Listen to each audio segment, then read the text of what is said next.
Since I've done a list of some of the most overpowered characters in anime, I'd like to refine things just a little bit. How about we talk about what I think are the top shows that feature an overpowered protagonist? Okay, so before we do this, let's get some qualifiers out of the way first. When I mean overpowered, what I mean is something more literal in meaning to the word. So yeah, super geniuses and gamer pros don't count. Sorry, Sora. Oh, and we're only going to be covering Isekai titles too, so sorry, Godsuya. So with those qualifiers in, which shows make the cut? Let's find out.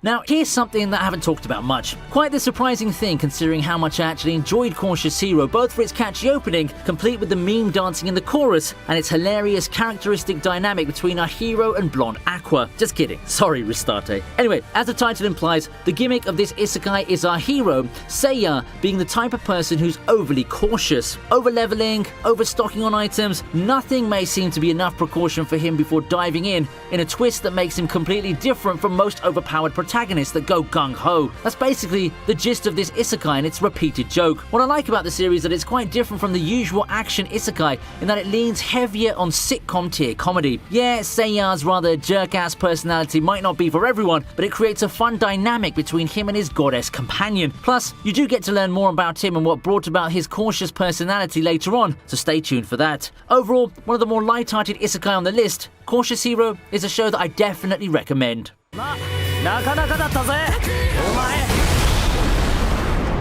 Next up, we take you to Little Garden, a world of fantasy creatures governed by one rule. Conflicts are decided in the form of gift games. Black Rabbit has summoned our heroes, 3 teenagers with their own slew of attitude problems in the real world, to help deal with the ever-creeping threat from other factions. Sound familiar? Of course it does. Problem Children, as many people called it, can be viewed as a proto no game, no life. The key difference, however, besides the makeup of the main cast, can be seen in the protagonist. Whereas No Game No Life had a super genius male protagonist, Problem Children's male protagonist is someone who prefers to punch his problems away. And who wouldn't when you've got the literal Imagine Breaker as your special power? Both protagonists have that smug, edgy flair regardless. Overall, Problem Children is a fun watch, but I think it suffered from being too short. 10 episodes is quite few even for modern anime standards. Plus, the isekai boom had yet to start when it aired, so there's that to keep in mind too.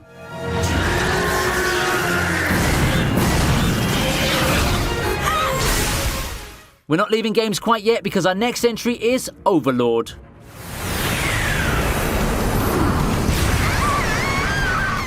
Nothing lasts forever. Even the most popular games will eventually meet their downfall and end. It may seem miles away, but it is inevitable. What happens when the harrowing time of partying finally comes and the last service of a once beloved video game shut down? Momonga was a brave soul who decides to try it out only to find out that the end merely marks a new beginning when the denizens of the video game world come to life. Oh, and he's gotten a whole new lich appearance as well to complete the look. With demonic denizens looking to serve you and a surprising new power that allows you to do whatever you want, what is next to do? Conquest, of course. There's a whole new world to rule over and conquer, and the now rechristened Ainz only has his sights set on world domination. While it's not unpopular by any means, Overlord has seen better days. I mean, it's half a decade old, so that is to be expected. Still, with new seasons coming and picking up excitement every now and then, we can expect to see more and more of the ever-amazing Ainz and his loyal subjects. I'm particularly excited for the 4th season, which will be coming out later this year.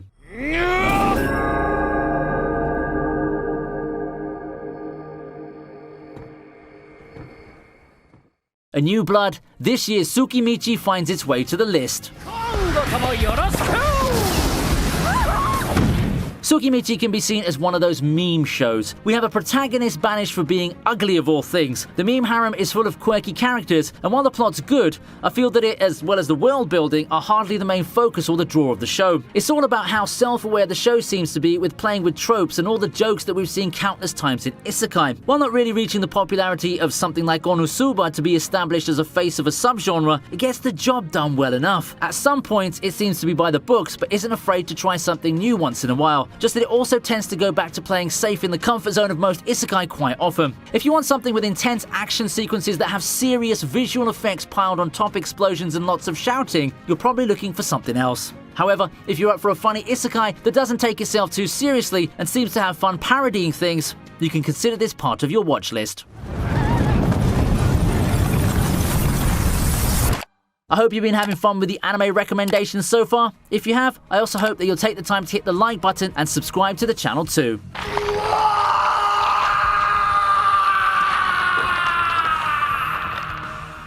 Amongst the isekai with overpowered leads, Arifureta is what I'd say the poster child for revenge stories looks like. Betrayed by his classmates and left to die, bullied kid Hajime has to crawl his way back up from the depths of the abyss. Oh, and along the way he turns into kaneki by consuming monster flesh. Picks up a vampire waifu as he fights his way back to the surface too. With descriptions that wild, it's clear as day what Arifureta's trying to be. It's not trying to be pretentious or pretend that it's anything but a revenge story, a very edgy and toony one at that, but for me, that's part of the charm.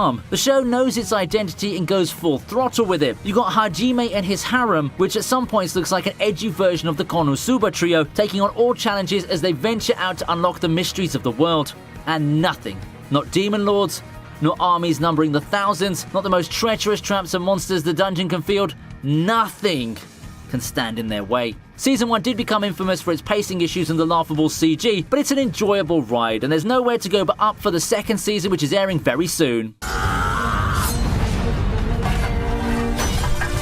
This is one of the more anticipated shows this year, and I'm glad to say that it didn't disappoint. So, I'm a spider, so what is pretty much what it says in the title. The protagonist dies, wakes up as a spider, and now she suddenly finds herself in one of the most intense fights for survival. Being a puny spider is not the easiest thing in the world, but when the rest of the world seems to be out to get you, that's difficulty turned to max. Before, I compared the series to Slime, but the good points of both series come from different areas. Yes, Kumoko does eventually become an overpowered character, and watching her journey was a joy. However, I feel that Kumoko doesn't have that underdog charisma. It could be the wittiness, but there's just something that makes you unable to resist rooting for Kumoko as the plucky heroine in her dangerous road to become strong. This is quite a middle-of-the-road isekai if I were looking at it from a critical lens, but it's a damn enjoyable one at that. Oh, and don't mind the CG that much either. We've just scraped the absolute bottom of the barrel of anime CG with Arifureta, so what could possibly go wrong with this one?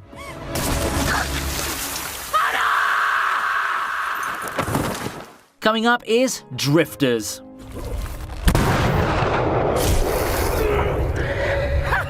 Historical figures pulled from their timelines and brought together to do battle. No, I'm not talking about the Fate series, this is Drifters, one of the more underrated isekai out there. It really deserves more love, and I think a lot of you would love it. It's got the likes of Oda Nobunaga taking on Jeanne d'Arc in an insane battle royale of unprecedented proportions. It's as whack as it sounds, and it's a whole lot of fun. Edgy, dark and violent. That's what attracted the future Drifters back when it aired, but I'd like to also give some appreciation to the comedic moments that serve to tell us not to take this show too seriously, giving much needed breaks between the combat scenes, which are for me some of the most glorious looking and intense I've ever seen in isekai anime. Come for the stylish fights, leave with some new knowledge on history. Sounds like a good proposition there, doesn't it, right? It's supposed to have more coming, and I'm excited to see more Drifters.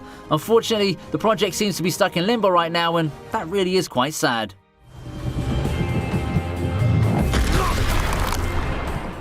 Newer anime also make an appearance on this list, as seen with our next entry, World's Finest Assassin.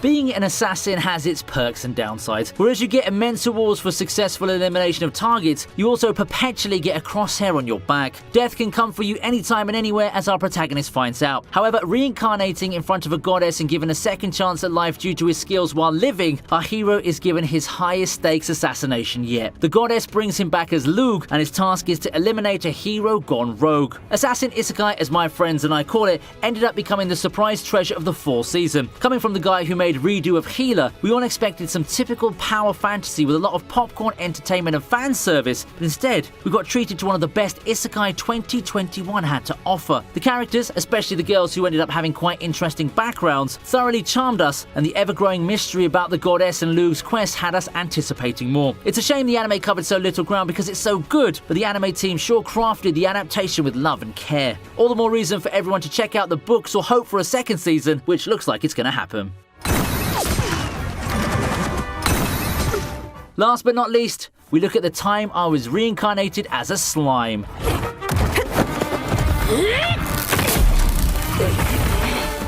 If there's a feel-good story in the world of isekai anime, I'd say that Slime is a contender somewhere. It's not that the show started out mediocre, not by a long shot. It started out quite intriguing and exciting, but when the second season came, everyone was quite simply blown away. The fight quality had gone up, the twists had become more high stakes, and of course, Rimuru became a lot stronger, officially making him one of the most overpowered characters of 2021. Honestly speaking, there's just some sort of magic with this show. At first glance, you'd really think it's a mediocre power fantasy isekai, but every episode just kept me wanting the next one. The fights are cool, and when the show decides to slow down and shift to social commentary mode, I also found myself wanting to know more. It may be nowhere as heavy and all in on that category as some of the more serious shows, but Slime still does the shift from power fantasy to dramatic social commentary decently well, considering its primary genre. If you're looking for an isekai with some of the most visually spectacular fights, Slime is probably your jam. Of course, if you're there to revel at the awesomeness of Rimuru or enjoy your healthy dose of fantasy world waifus, you can also pick this show up. Absolutely no regrets guaranteed.